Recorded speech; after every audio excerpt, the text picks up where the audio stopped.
The Golden Age of Pirates. Many people know the famous movie Pirates of the Caribbean. The film shows exciting adventures, treasure hunts, and fierce battles on the high seas. But did you know that pirates were not just part of fiction?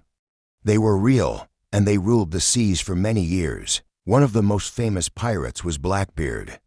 His real name was Edward Teach, and he was one of the most feared men on the sea. The origins of Blackbeard. Edward Teach was born in England around 1680. Some say he was born in Bristol, a city known for its strong connection to the sea. Others believe he came from Jamaica or another part of the Caribbean. As a young man, he worked as a sailor for the British Navy. However, life in the Navy was hard, and many sailors looked for other ways to make money. Some turned to piracy, and Teach was one of them. During the early 1700s, many European nations were at war. This meant that there were many ships carrying gold, silver, and goods across the ocean. Pirates saw these ships as easy targets. They attacked Spanish, French, and even British ships, stealing their treasures and taking supplies for their survival. Teach quickly proved himself to be a strong and clever fighter. In a few years, he became the captain of his own ship. The Queen Anne's Revenge. Blackbeard's most famous ship was called the Queen Anne's Revenge. It was originally a French slave ship, but Blackbeard captured it and made it into a powerful pirate vessel. He added 40 cannons to the ship, making it one of the most dangerous ships on the ocean. With this ship, Blackbeard and his crew attacked many merchant vessels in the Caribbean and along the American coast. They took food, weapons, and gold. How pirates organized themselves. Pirates were not just wild criminals, they had their own rules and organization. They followed a code of conduct, known as the Pirate Code, which gave each member of the crew a share of the treasure. Captains were chosen by the crew, and everyone had a voice in decisions. If a captain was too cruel or unfair, the crew could vote to remove him. Pirates also had their own flags, called the Jolly Roger, which warned other ships that they were under attack. Life on a pirate ship was dangerous, but also had some freedoms. Unlike the Navy, where sailors were treated poorly, pirate crews had better conditions. They shared food, rum, and rewards fairly. However, punishments for breaking the pirate code were severe, including marooning, leaving someone alone on an island, or even execution. Pirate attacks and their tactics. Pirates used smart tactics to capture ships. They often attacked early in the morning or at night to surprise their enemies.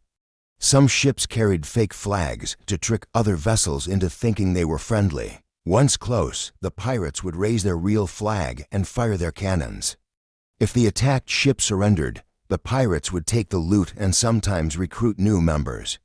If the crew resisted, a fierce battle would begin. One of Blackbeard's most famous attacks was when he blocked Charleston Harbor in South Carolina. He and his men stopped all ships from entering or leaving the port. They took hostages and demanded medicine in exchange for their freedom. The people in the city were so afraid that they gave Blackbeard everything he asked for. What did pirates drink? Pirates often drank rum, a popular alcoholic drink made from sugarcane.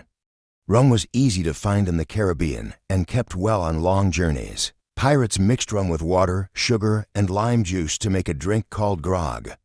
This helped prevent diseases like scurvy, which was caused by a lack of vitamin C. Pirates also drank beer and wine when they could steal it from ships.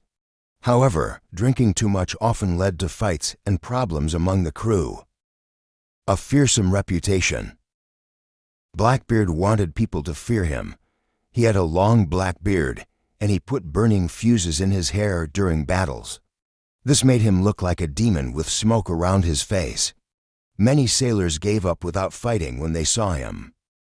The final battle. Blackbeard's actions made many powerful people angry. The governor of Virginia, Alexander Spotswood, decided to stop him. He sent a group of soldiers led by Lieutenant Robert Maynard to find and kill Blackbeard. In November 1718, Maynard and his men found Blackbeard near Ocracoke Island. A big fight started. Blackbeard fought bravely, but he was outnumbered. He was shot 5 times and cut with swords more than 20 times before he died. The soldiers cut off his head and put it on their ship as a warning to other pirates. The legacy of Blackbeard. Even after his death, Blackbeard became a legend. People still tell stories about his treasure, but no one has ever found it. Today, Blackbeard is one of the most famous pirates in history. His story shows how dangerous the sea was during the golden age of piracy. Many pirates lived short and violent lives, but their adventures are remembered in books, movies, and legends. Blackbeard's name will never be forgotten.